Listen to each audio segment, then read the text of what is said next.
Hello friend, welcome back to study wire YouTube channel. और ये विज्ञान का लेक्चर नंबर 11वां होगा। अभी तक हम टोटल 10 लेक्चर कंप्लीट कर चुके हैं और हर लेक्चर में हम टोटल 30 इंपॉर्टेंट क्वेश्चन देखते हैं जो कि एमपी पुलिस 2021 के लिए बहुत ज़्यादा इंपॉर्टेंट होंगे। और ये सारे के सारे जो क्वेश्चन है वो है 6 क्लास से 10वीं तक की जो NCERT विज्ञान की बुक है उसके। ठीक है, तो हम टोटल अंत तक मतलब जब तक हमारा पेपर नहीं हो जाता तब तक हम टोटल 3000 क्वेश्चन समथिंग जो मैंने अलग से छाटे हैं ये 3000 क्वेश्चन हम डिस्कस करेंगे। और हर एक में कम से कम 4 से 5 एडिशनल जानकारी, मतलब हम टोटल 15,000 क्वेश्चन के समथिंग डिस्कस कर रहे होंगे। तो जो लोग इसे अगर डेली देखते हैं, जो कि 9 बजे हम इसे अपडेट करते हैं, ठीक है, अपलोड करते हैं रात के, तो अगर आप इसे डेली या कंटिन्यू देखते हैं तो बहुत ज़्यादा फायदा आपको मिलने वाला। हम ये बोल सकते हैं कि अगर आप नोट्स बना सकते हैं तो इसका नोट्स बना लीजिए।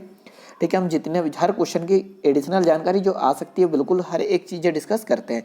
और इसका एक फ़ायदा इतना अच्छा मिलेगा कि आप 100% भी परफॉर्म कर पाते हो, है ना। और जो इसमें क्वेश्चन आएंगे शायद ही आपको कहीं देखने को मिले, बस यही है कि आप NCERT पुस्तक पढ़ते हैं तो वहाँ आपको ये सारी चीज़ें जरूर मिलेगी। तो आइए हम लेक्चर स्टार्ट करते हैं। तो सबसे पहला क्वेश्चन होगा इस लेक्चर का, और यहाँ 301 लिखा है। इसका ये मतलब है कि जो 300 क्वेश्चन है हम इनके पहले वाले लेक्चर में डिस्कस कर चुके हैं और आपको उन्हें देखना जरूर चाहिए, ठीक है, क्योंकि वह क्वेश्चन भी बहुत ज़्यादा इंपॉर्टेंट होंगे। तो आज के लेक्चर का सबसे पहला क्वेश्चन हो जाएगा कि निम्नलिखित में से किसका प्रयोग टिंचर, आयोडीन और खांसी सिरप की कई टॉनिक तैयार करने के लिए किया जाता है। ठीक है, तो आप टिंचर भी जानते ही होंगे, आयोडीन जानते हैं, खांसी सिरप जानते हैं। टॉनिक तैयार करने के लिए किसका यूज़ किया जाता है? तो पहला ऑप्शन है इथेनॉइक एसिड, सेकंड ऑप्शन है एथेनॉल, थर्ड ऑप्शन है मेथेनॉल और फोर्थ ऑप्शन हो जाएगा एसिटिक अम्ल। ठीक है, तो इसका ऑप्शन नंबर सेकंड हो जाएगा राइट आंसर, जो एथेनॉल होता है। ठीक है, C2H5OH इसका फॉर्मूला है। एथेनॉल का फॉर्मूला क्या हो जाएगा? C2H5OH, और इसका यूज़ किया जाता है टिंचर बनाने में, आयोडीन बनाने में, खांसी सिरप बनाने में इसमें यूज़ किया जाता है। ठीक है, और जो एथेनॉल होता है ये एक्चुअल में शराब है। ठीक है, जो मार्केट में बिकती है वही शराब को ही एथेनॉल कहते हैं। और इसका कुछ परसेंट टिंचर आयोडीन खांसी की दवाई में मिला हुआ होता है, जिससे क्या होता है कि निश्चेतक का काम करता है, मतलब थोड़ी देर के लिए हम होश भूल जाते हैं। ठीक है, और ये भी आपको याद रखना है यहाँ पर कि डाई इथाइल ईथर जो होता है उसका क्लोरोफॉर्म से संबंध होता है ना। तो एथेनॉल का फॉर्मूला आपने याद कर लिया है C2H5OH, और यहाँ पर इनका यूज़ किया जाता है। यह सारी चीज़ आपको याद रखना है। अगला क्वेश्चन देखते हैं, क्वेश्चन नंबर आ जाएगा 302। ठीक है, बहुत अच्छा क्वेश्चन है कि एम सतह या सेल में सामाजिक किए जा सकने वाले इलेक्ट्रॉनों की संख्या बताइए। तो आपने ये देखा होगा कि सबसे पहले तो ये तो हो जाएगा प्रोटॉन। ठीक है, मतलब ये हो जाएगा नाभिक। नाभिक में पहली कक्षा इसका नाम क्या होता है? तो के होता है, ये आपने पढ़ा होगा। सेकंड वाली कक्षा क्या होती है? के बाद एल, और थर्ड कक्षा क्या होती है? के एल, और ये कौन सी कक्षा होती है? एम कक्षा होती है। अगर हम इसमें इलेक्ट्रॉन भर रहे हैं तो एक फार्मूले से भरा जाता है। फार्मूला क्या होता है? 2n² होता है। तो देखो के के लिए एन का मान कितना होता है? के के लिए एन का मान 1।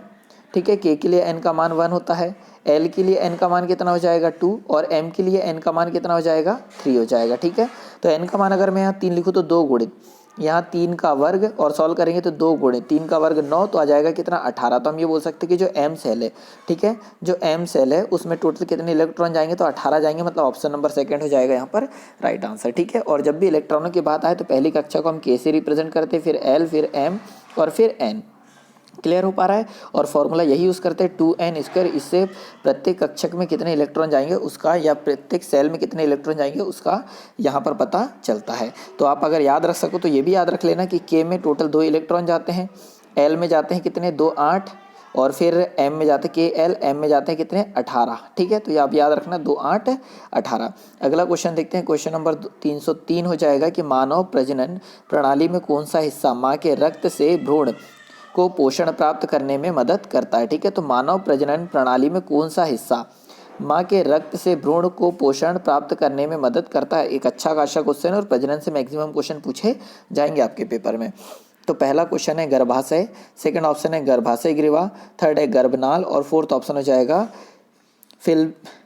फेलिपियन ट्यूब। ठीक है, तो 303 का ऑप्शन नंबर सी हो जाएगा राइट आंसर, गर्भनाल। ठीक है, तो हम ये बोल सकते हैं कि मानव प्रजनन प्रणाली का गर्भनाल, और गर्भनाल को इंग्लिश में कहा जाता है प्लेसेंटा। ठीक है, प्लेसेंटा, तो प्लेसेंटा, तो हम ये बोल सकते हैं कि प्लेसेंटा या गर्भनाल हिस्सा माँ के रक्त से भ्रूण को पोषण प्राप्त करने में मदद करता है। ठीक है, और निषेचन के लगभग 10 सप्ताह तक किसी विकसित युग्मनज को भ्रूण तथा युग्मनज होने वाले विभिन्न क्रमिक परिवर्तनों को भ्रूणी विकास कहते हैं। ठीक है, ये आपको याद रखना है। और एक छोटी सी लाइन और याद रख लेना कि गर्भाशय का जो आकार कैसा होता है, अगर ये आपसे पूछ लिया जाए तो ये नाशपाती के आकार का होता है। ठीक है, तो सिर्फ और सिर्फ इस क्वेश्चन से यही याद रखना है कि माँ के रक्त से भ्रूण को पोषण किसके द्वारा प्राप्त किया जाता है, तो गर्भनाल, या फिर उसी इंग्लिश में कहा जाता है प्लेसेंटा। अगला क्वेश्चन देखते हैं 304 नंबर का, बहुत अच्छा क्वेश्चन हो जाएगा फिजिक्स का। 304 नंबर का क्वेश्चन है, यदि द्रव्यमान m है वाली एक वस्तु v वेग के साथ स्थानांतरित होती है तो उसकी गतिज ऊर्जा कितनी है k। तो हम इतना जानते हैं गतिज ऊर्जा k बराबर से कितना होता है 1/2 mv² होता है। अब उसके बाद क्वेश्चन क्या बोल रहा है कि यदि उसका वेग दुगुना कर दे, मतलब v का मान कितना कर दिया जाए, 2 कर दिया जाए, तो गतिज ऊर्जा कितनी होगी, तो k बराबर से 1/2 m का m, v की जगह हम कितना लिख देंगे 2v लिखेंगे, क्योंकि वेग पहले v था, अब कितना हो गया 2v हो गया, स्क्वायर करेंगे तो सॉल्व करेंगे तो 1/2 यहाँ जाएगा m इंटू वी का वर्ग और 2 का वर्ग करेंगे तो कितना 4, तो कितने गुना हो जाएगी गतिज ऊर्जा, तो 4 गुना हो जाएगी। तो ऑप्शन नंबर फर्स्ट हो जाएगा यहाँ पर क्या राइट आंसर। ठीक है, अगला क्वेश्चन देखते हैं, क्वेश्चन नंबर 5वां या 305 कि क्वेश्चन इस प्रकार है, किसी गोलाकार दर्पण का मुख्य फोकस क्या होता है। ठीक है, तो गोलाकार दर्पण का मुख्य फोकस अगर आपको पता होगा तो कुछ इस प्रकार से हो जाता है, दर्पण, ये दर्पण हो गया और ये हो जाता है मुख्य फोकस, ये वाली लाइन यहाँ पर होता है एफ फोकस और यहाँ पर होता है क्या वक्रता केंद्र। ठीक है, तो हम इसी की बात कर रहे हैं कि मुख्य फोकस क्या होता है वो हमें बताना है। तो अब देखो इसे थ्योरी के रूप में लिखा है, मैंने आपको बता दिया कि भौतिक रूप किस प्रकार से होता है। तो पहला ऑप्शन है, यह एक ऐसा बिंदु है उत्तल दर्पण के मुख्य अक्ष पर जिससे प्रकाश की किरणें आ रही प्रतीत होती है।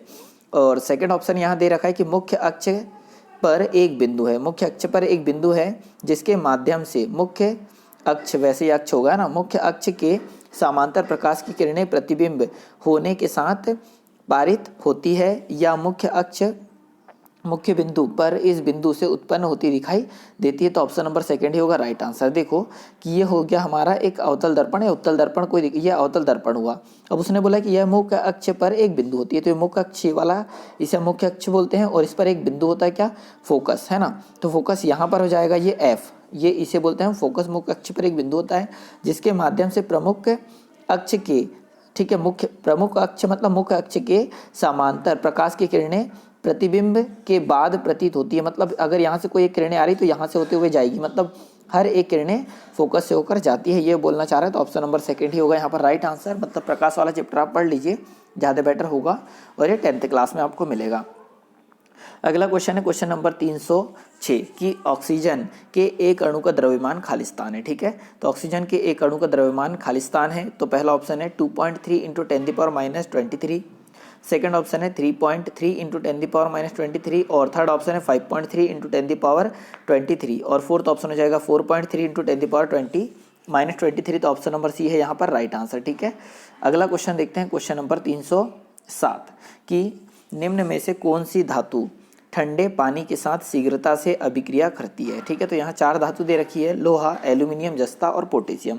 तो लोहा का संकेत क्या है Fe, आयरन जिसे बोलते हैं, एल्यूमिनियम होता है Al, जस्ता हो जाएगा यहाँ Zn और पोटेशियम हो जाएगा K। ठीक है, तो उसने क्या बोला कि ठंडे पानी के साथ शीघ्रता से कौन क्रिया करती है, तो ऑप्शन नंबर 4 यहाँ पर राइट आंसर। जो पोटेशियम है, जिस प्रकार से सोडियम क्रिया करता है उसी प्रकार से पोटेशियम भी जल्दी क्रिया कर लेता है, तो ये आपको याद रखना है। ठीक है, और अगर आप याद रखोगे तो पोटेशियम की 2-3 चीज़ें आप याद रख लीजिए। पोटेशियम का एक अयस्क या फिर हम ये बोल सकते हैं कि एक यौगिक होता है KMnO4। ठीक है, तो पोटेशियम का एक यौगिक है KMnO4, इसे लाल दवा के नाम से जानते हैं। ठीक है, ये आपको याद रखना है।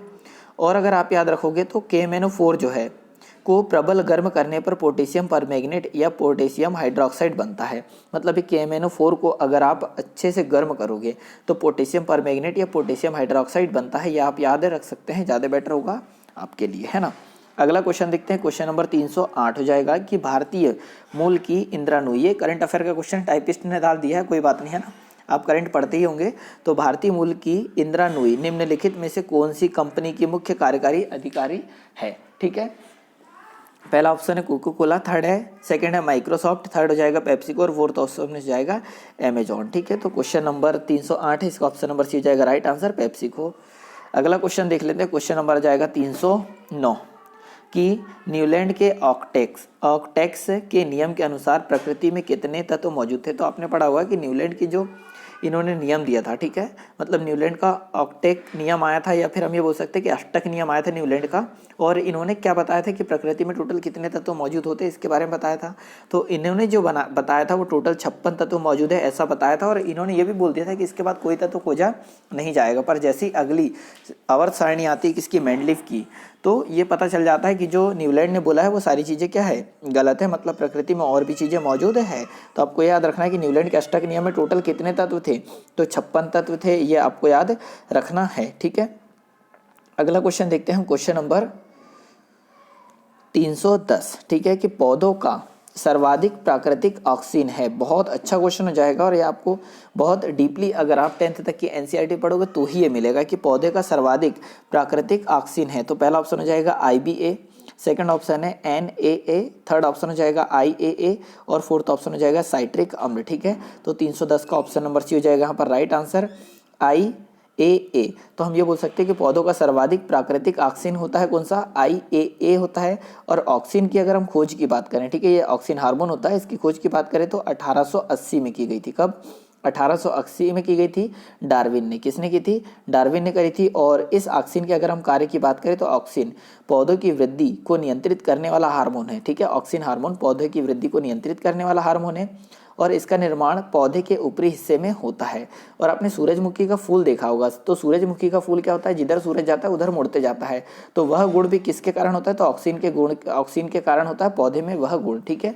और हम ये बोल सकते हैं कि पत्तियां एवं फलों को विलग्न से ऑक्सीजन रोकता है। मतलब हम ये बोल सकते हैं कि पत्तियां और फलों को झड़ने से कौन सा हार्मोन रोकता है, तो कौन जोड़ता है, तो ऑक्सीजन रोकता है। ये आपको याद रखना है, ठीक है। अगला क्वेश्चन देखते हैं, क्वेश्चन नंबर 311, कि निम्नलिखित में से कौन सा ऊर्ध्वपातन कर सकता है, ठीक है। ऊर्ध्वपातन की क्रिया आपको पता होगी कि अगर कोई ठोस है, ठीक है, कोई ठोस आपको दिया हुआ है और ये डायरेक्ट क्या बन जाए, गैस अगर बन जाए तो हम इसे बोलते हैं ठोस। जब डायरेक्ट गैस बन जाए तो हम उसे बोलते हैं ऊर्ध्वपातन की क्रिया। तो इनमें से कौन ऊर्ध्वपातित डायरेक्ट हो सकता है, तो पहला ऑप्शन है अमोनियम सल्फेट, सेकंड ऑप्शन है अमोनियम सल्फाइड, थर्ड ऑप्शन है अमोनियम क्लोरेट और फोर्थ ऑप्शन है अमोनियम क्लोराइड, ठीक है।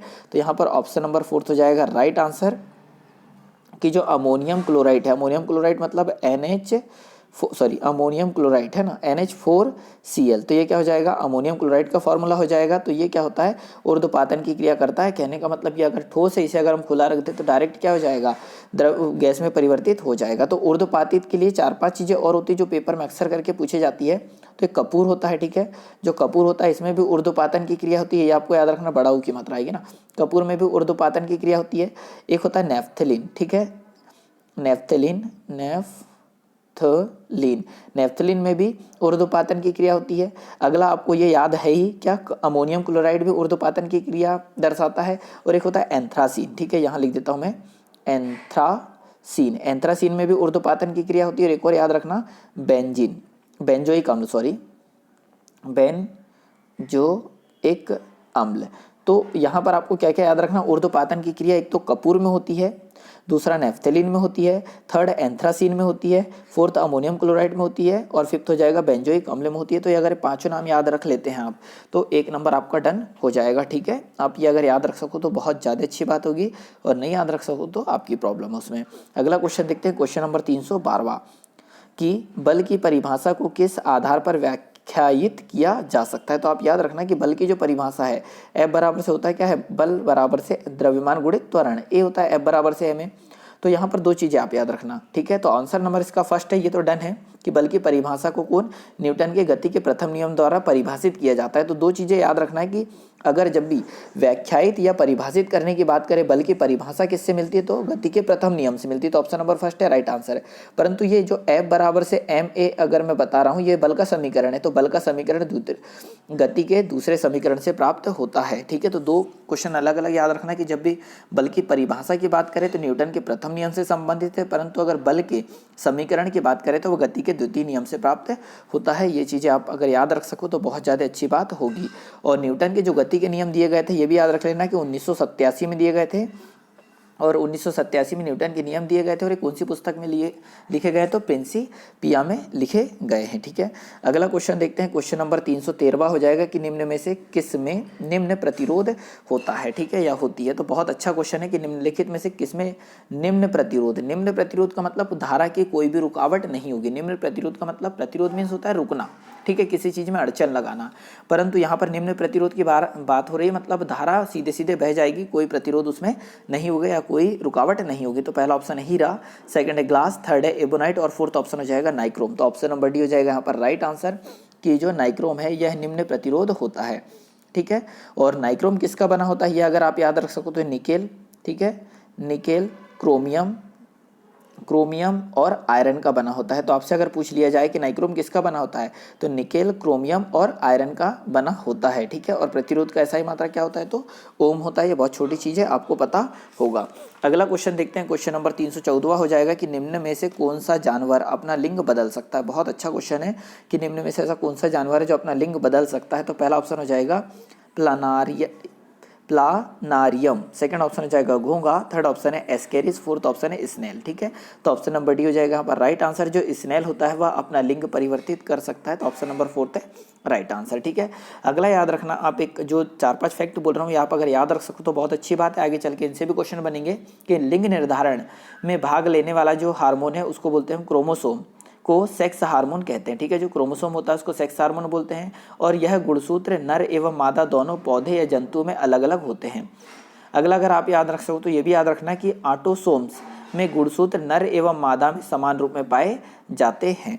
अगला क्वेश्चन देख लेते हैं। क्वेश्चन नंबर 315 यहाँ पर हो जाएगा और बहुत अच्छा क्वेश्चन है, ये भी आपको देखने को मिलेगा कि जब सोडियम क्लोराइड, ठीक है, सोडियम क्लोराइड मीन्स होता है NaCl और इसे हम पहले भी डिस्कस कर चुके, पर वहाँ वो अलग रूप में था, यहाँ पर समीकरण के रूप में, कि जब सोडियम क्लोराइड को जलीय नमकीन विलयन के बीच में बिजली पारित की जाती है, मतलब सिंपल सा है कि NaCl और H2O मिला हुआ है। ठीक है, आपको पता है आप नमक घर में और पानी मिला सकते हैं और उसमें जब विद्युत धारा प्रवाहित करेंगे तो निम्न में से क्या बनेगा। तो NaCl प्लस H2O की क्रिया होगी, क्या बनता है वो हमसे पूछा गया है। ठीक है, तो ऑप्शन नंबर पहला हो जाएगा यहाँ पर राइट आंसर बनेगा क्या Na। ठीक है, NaOH, यहाँ पर H थोड़ा सा गलत लिख दिया है, मतलब स्मॉल लिख दिया पर कैपिटल आएगा। तो NaOH plus H2 plus Cl2 बनता है, मतलब पहली वाली जो रिएक्शन है ये फर्स्ट हो जाएगी कि NaCl प्लस H2O की क्रिया होती है तो सोडियम हाइड्रोक्साइड मतलब NaOH बनता है, हाइड्रोजन बनता है और क्लोरीन बनता है। तो ऑप्शन नंबर फर्स्ट है यहाँ पर राइट आंसर। ठीक है, आप ये चीज़ याद रखिए और ये रिएक्शन भी याद रखिए जो मैंने इधर लिखी हुई है। अगला क्वेश्चन देखते हैं, क्वेश्चन नंबर 316। ठीक है, इसमें 2 प्रकार के क्वेश्चन पूछे जाते हैं, हम उनको डिस्कस करेंगे। तो 316 है कि पानी, ठीक है, पानी मीन्स क्या हो जाएगा H2O, पानी का फॉर्मूला H2O।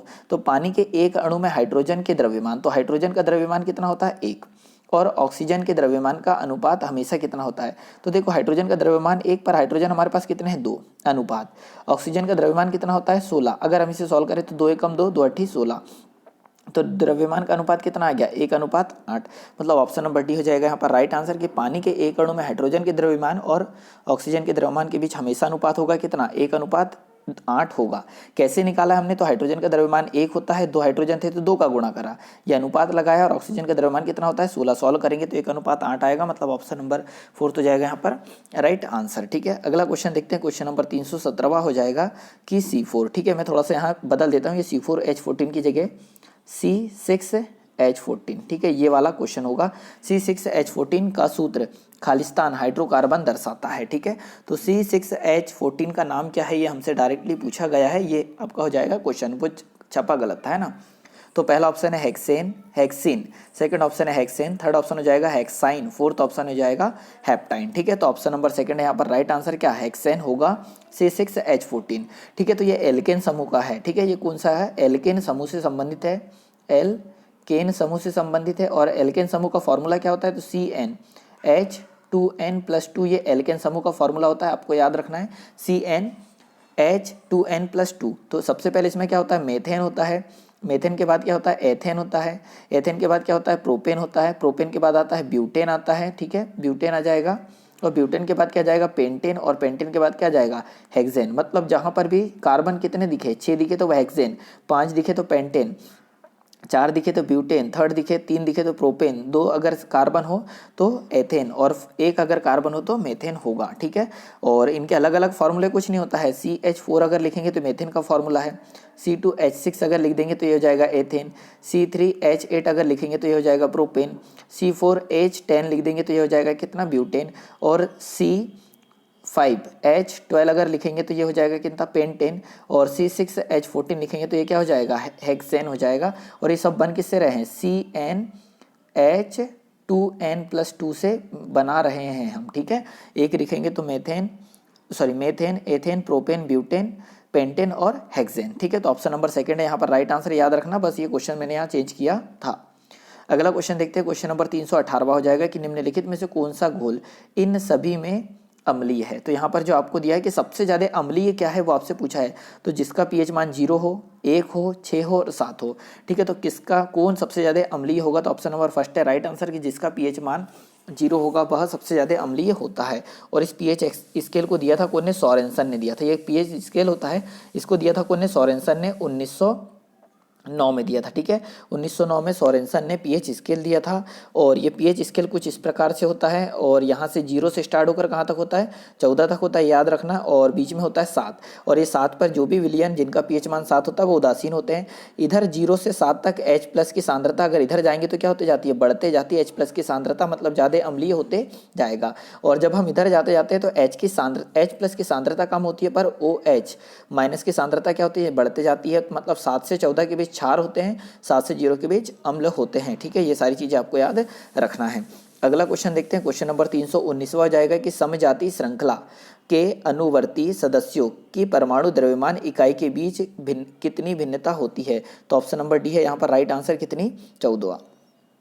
क्वेश्चन नंबर 320 हो जाएगा कि किस प्रकार के प्रजनन में अधिक विविधता उत्पन्न होती है, मतलब किस प्रकार का प्रजनन होगा जिसमें सबसे अधिक विभिन्नता पाई जाएगी। तो पहला ऑप्शन हो जाएगा बाइनरी विखंडन, सेकंड है अलैंगिक विखंडन, अलैंगिक प्रजनन, थर्ड ऑप्शन है बहु विखंडन, और फोर्थ ऑप्शन हो जाएगा लैंगिक प्रजनन। तो सबसे अधिक विविधता की बात हो रही है, मतलब विभिन्नता सबसे अलग, माता पिता से बच्चा अलग दिखने लग जाए, वो कौन से प्रजनन में होता है या किस प्रकार की विविधता में उत्पन्न होगा। तो ऑप्शन नंबर डी है यहाँ पर राइट आंसर, लैंगिक प्रजनन। अगर आप देखोगे तो आप अपने मम्मी पापा से काफ़ी भिन्नता आप में है, हो सकता है कुछ गुण उनके आए हो, ठीक है। मतलब मैं खुद मेरे मम्मी पापा से काफ़ी भिन्न हूँ, आप खुद भी अपने मम्मी पापा से काफ़ी भिन्न होंगे, परंतु कुछ गुण आते हैं उनमें। तो हम ये बोल सकते हैं कि सबसे ज़्यादा अगर विविधता उत्पन्न अगर होती है तो किसके कारण, लैंगिक प्रजनन के कारण उत्पन्न होती है। तो ऑप्शन नंबर डी होगा यहाँ पर राइट आंसर। आप इसे याद रखना, एक ऐसा क्वेश्चन है जो कि सबसे ज़्यादा पेपर में पूछे जाने की इसकी संभावनाएं है। क्वेश्चन नंबर 321वां हो जाएगा कि पानी के द्वारा ऊपर की तरफ लगाया गया बल क्या कहलाता है। मतलब एक पानी है, ठीक है, टब भरा हुआ है, आप अगर इसमें कूदेंगे तो आप देखेंगे कि जैसे आप इसमें कूदे, ठीक है, ये आप हो गए ऐसे कूद गए आप, है ना। तो जब इसमें आप कूदे तो ऊपर की ओर एक बल लगता है, उस बल को क्या कहते हैं। तो पहला ऑप्शन है गुरुत्वाकर्षण शक्ति, सेकंड है घनत्व, थर्ड ऑप्शन उत्प्लावक बल, और फोर्थ ऑप्शन हो जाएगा घर्षण। तो ऑप्शन नंबर सी है राइट आंसर, उत्प्लावक बल लगता है। ये एक सिंपल सी चीज़ है और आप सभी लोगों को, मुझे ऐसा लगता है, ये पता होगी।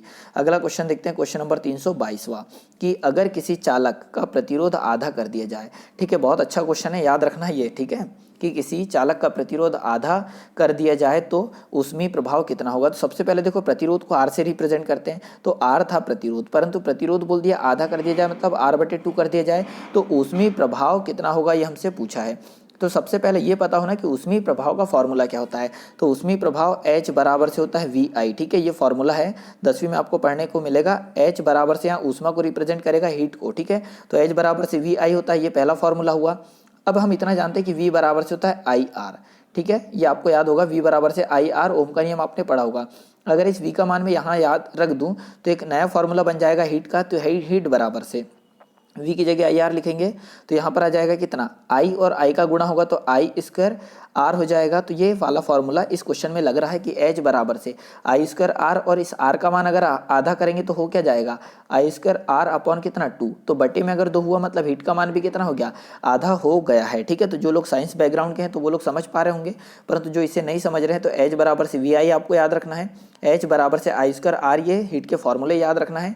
जब प्रतिरोध को आधा करेंगे तो ऊष्मीय प्रभाव भी कितना हो जाएगा, आधा हो जाएगा। तो ऑप्शन नंबर सेकंड है यहाँ पर राइट आंसर। अगला क्वेश्चन है क्वेश्चन नंबर 323 कि जब 21 न्यूटन के एक बल को 3 किलोग्राम द्रव्यमान वाली वस्तु पर लगाया जाता है तो उत्पन्न त्वरण कितना है। तो यहाँ पर देखो दो चीज़ों की बात हो रही है, एक बल की और एक द्रव्यमान की। तो हम इतना जानते हैं बल बराबर से F बराबर से क्या होता है, एम ए होता है, ये समीकरण होता है बल का फॉर्मूला। F बराबर से एम ए। एफ का मान कितना दिया है, 21 न्यूटन दिया है। एफ का मान 21 न्यूटन दिया तो 21 लिख दिया। एम का मान कितना दिया है, 3 और गुणा ए है। सॉल्व करेंगे तो 3 एकम 3, 3 7 21, तो 7 बराबर से ए आ गया और ए का मान 7 आया, मतलब ऑप्शन नंबर सी हो जाएगा यहाँ पर क्या राइट आंसर कि 7 मीटर प्रति सेकेंड स्क्वायर। ठीक है, मतलब सेकंड इनवर्स हो जाएगा, तो ऑप्शन नंबर सी है यहाँ पर राइट आंसर। ये फॉर्मूले जब तक ना पता हो तब तक इसे सॉल्व नहीं किया जा सकता। अगला क्वेश्चन अच्छा क्वेश्चन है, ये भी 324वां कि मानव मस्तिष्क में ध्वनि की गूंज कितनी देर तक कायम रहती है। ठीक है, तो आपने सुना होगा कि 1/10 सेकंड तक हमारे शरीर में या हमारे कानों में मस्तिष्क की जो ध्वनि की गूंज रहती है, तो 1/10 का मतलब कितना हो जाएगा कि 0.1 सेकेंड तक। तो ऑप्शन नंबर सी है यहाँ पर राइट आंसर कि 0.1 सेकेंड तक अगर कोई भी ध्वनि आई तो हमारे कानों तक स्पष्ट मतलब सुन भी सकेंगे हम, और इतनी देर तक हमारे कानों में रहती है। अगला क्वेश्चन है क्वेश्चन नंबर 325वां कि पौधे का नर जनन अंग कौन सा। और ये क्वेश्चन तो मैं शायद काफ़ी बार करा चुका हूँ, मतलब ऐसा नहीं, हर एक बार वो क्वेश्चन अलग प्रकार से आता है, पर यही है कि जब तक आपको याद ना हो जाए कुछ ना कुछ आपको उसमें एक्स्ट्रा मिलता रहेगा। मतलब फूल को ही आप पढ़ोगे तो कम से कम उसमें 20 अंग है फूल के, तो उस 20 अंग को अगर हम अलग अलग क्वेश्चन बनाए तो कम से कम 50 क्वेश्चन बना सकते हैं। तो 325वां क्वेश्चन क्या है कि पौधे का नर अंग कौन सा है, वो हमसे पूछा है। तो पहला है वर्तिका, सेकंड है वर्तिकाग्र, थर्ड ऑप्शन है अंडाशय और फोर्थ ऑप्शन हो जाएगा पुंकेसर। तो ऑप्शन नंबर डी हो जाएगा यहाँ पर राइट आंसर। जो पुंकेसर है वह पौधे का नर अंग होता है। ठीक है, तो आपको याद रखना कि फूल के 4 मुख्य भाग होते हैं। ठीक है, फूल के टोटल अगर आपसे पूछ ले कितने मुख्य भाग होते हैं तो 4, और उन 4 भाग के नाम अगर याद रख सको तो बहुत अच्छी बात है। पहला होता है बाह्य दल पुंज, सेकंड होता है दल पुंज, थर्ड ऑप्शन हो जाएगा यहाँ पर पुंकेसर सॉरी पुमंग, और फोर्थ हम ये बोल सकते हैं कि यहाँ जयांग होता है। तो जो पौधे के 4 मुख्य भाग होते हैं, पहला क्या बताया मैंने, बाह्य दलपुंज, फिर दलपुंज, फिर पुमंग और फोर्थ है जयांग। ठीक है, तो जो पुमंग फूल का तीसरा चक्र होता है, ये आपको याद रखना कि जो मैं शब्द बोल रहा हूँ आप इसे याद रख सको तो बहुत अच्छी बात है। जो पुमंग है वो पुष्प का तीसरा चक्र होता है, ये नर अंगों का बना होता है। जो पुमंग है वह नर अंगों का बना होता है, ये आपको याद रखना है। ठीक है, और वर्तिका की अगर हम बात करें तो जयांग जो है पुष्प का वास्तविक मादा भाग होता है। जयांग पुष्प का वास्तविक मादा भाग होता है, और वर्तिका अंडाशय के ऊपर लंबा एक पतला भाग होता है। जो वर्तिका होती है ये वर्तिका ये क्या होती है, तो अंडाशय के ऊपर एक पतला भाग होता है, और जो वर्तिकाग्र होता है, ठीक है, तो वर्तिकाग्र वर्तिका का सबसे ऊपरी भाग होता है जो चिपचिपा होता है।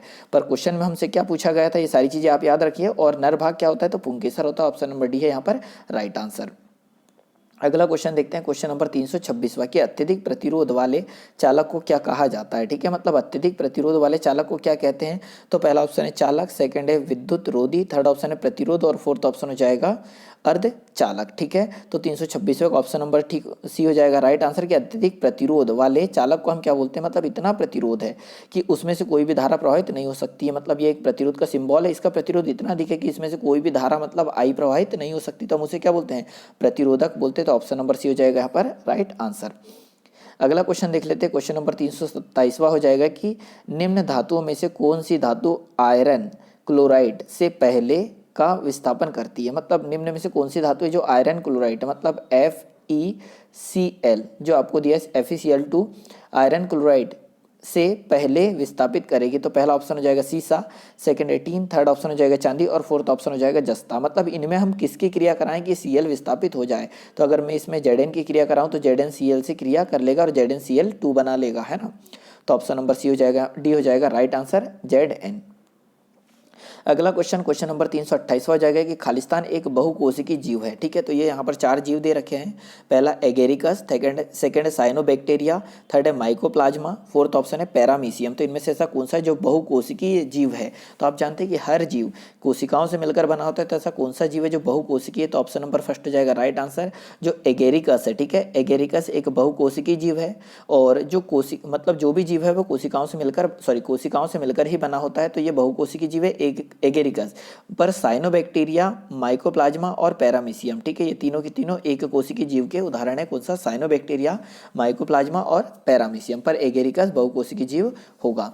अगला क्वेश्चन देखते हैं, क्वेश्चन नंबर 329वां कि यूरेनियम के आइसोटोप के उपयोग की पहचान करें। ठीक है, तो यूरेनियम है उसका आइसोटोप होता है, उसका यूज़ कहाँ पर होता है वो हमसे पूछा गया है। ठीक है, तो पहला ऑप्शन है कार्क रोग का उपचार, सेकंड ऑप्शन है हवाई जहाज का ईंधन, थर्ड ऑप्शन है घेंगे का उपचार, फोर्थ ऑप्शन है परमाणु रिएक्टरों में। तो यूरेनियम का यूज़ कहाँ किया जाता है, उसके आइसोटोपों का यूज़ तो परमाणु रिएक्टर ईंधन में किया जाता है। तो ऑप्शन नंबर फोर्थ है यहाँ पर राइट आंसर। ठीक है, तो यूरेनियम के 3 समस्थानिक है, इनके नाम अगर आप याद रख सको तो बहुत अच्छी बात होगी कि एक होता है 92U234, ठीक है, और एक होता है 92U235 और एक होता है 92U238 होता है। ठीक है, सॉरी 238 आ जाएगा यहाँ 38। तो ये याद रखना है कि सर्वाधिक प्रकृति में उपलब्ध जो होता है तो 92 238 यूज होता है, ये आपको याद रखना है। ठीक है, और जो यूरेनियम का एक अयस्क होता है जिसे पिच ब्लेंड कहा जाता है, और जो पिच ब्लेंड है उससे ही हम रेडियम भी निकालते हैं। अगला क्वेश्चन है क्वेश्चन नंबर 330 की पार्थेनोकॉपी। ठीक है, पार्थेनोकॉपी को किसके रूप में परिभाषित किया जाता है, मतलब ये बोल सकते हैं कि इस पूरे लेक्चर का अगर अच्छा क्वेश्चनों में से बात करें तो कि बहुत अच्छे क्वेश्चनों में से एक है कि पार्थेनोकॉपी को किसके रूप में परिभाषित किया जाता है। पहला ऑप्शन है निषेचन के साथ जड़ों के विकास, सेकंड ऑप्शन है निषेचन के साथ फलों के विकास, थर्ड ऑप्शन है निषेचन के बिना जड़ों के विकास, और फोर्थ ऑप्शन हो जाएगा कि निषेचन के बिना फलों के विकास। तो पार्थेनोकॉपी को किसके रूप में परिभाषित किया जाता है, तो ऑप्शन नंबर डी है यहाँ पर राइट आंसर, निषेचन के बिना फलों के विकास के रूप में परिभाषित किया जाता है। ठीक है, तो ये लेक्चर में तो इतना ही। अगर लेक्चर अच्छा लगा हो तो इसे लाइक और शेयर जरूर करना। ठीक है, एक छोटी सी रिक्वेस्ट है, छोटी सी हेल्प हो जाएगी मेरी। और अगर कोई भी क्वेरी हो या कोई प्रॉब्लम हो तो आप कमेंट बॉक्स में कमेंट कर सकते हैं। और वीडियो देखने के लिए बहुत बहुत धन्यवाद। जय हिंद, जय भारत।